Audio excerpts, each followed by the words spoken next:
300 men versus 135,000 battle-ready soldiers. It's a true David and Goliath story, which, by the way, we have a video for that story too. But anyways, back to this story. Israel was in turmoil because they had turned away from God. As a result, they found themselves oppressed by their enemies, the Midianites. These invaders were relentless, raiding the land, destroying crops, and leaving the people in poverty and fear. Overwhelmed and desperate, they cried out to God for deliverance. Enter Gideon, an unlikely hero. While hiding from the Midianites, an angel appeared and said, "The Lord is with you, mighty warrior."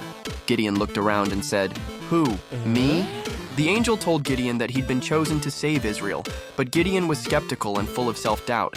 Despite this, God reassured him and said, "I will be with you."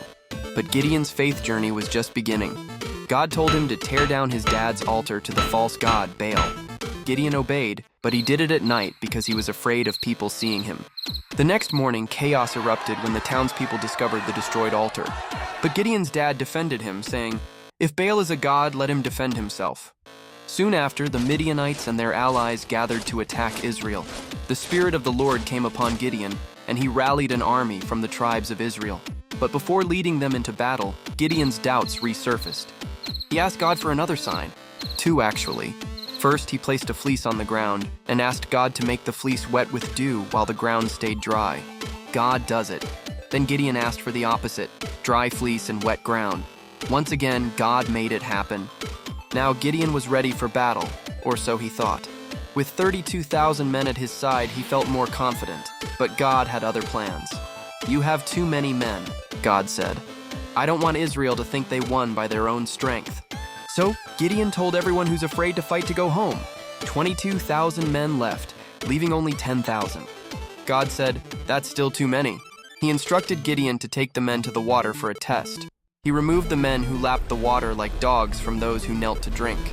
In the end, only 300 men remained. Armed with faith and unconventional weapons, trumpets, clay jars, and torches, Gideon and his 300 men surrounded the Midianite camp at night. At Gideon's signal, they blew their trumpets, smashed the jars to reveal the torches, and shouted, "A sword for the Lord and for Gideon." The Midianites were thrown into chaos.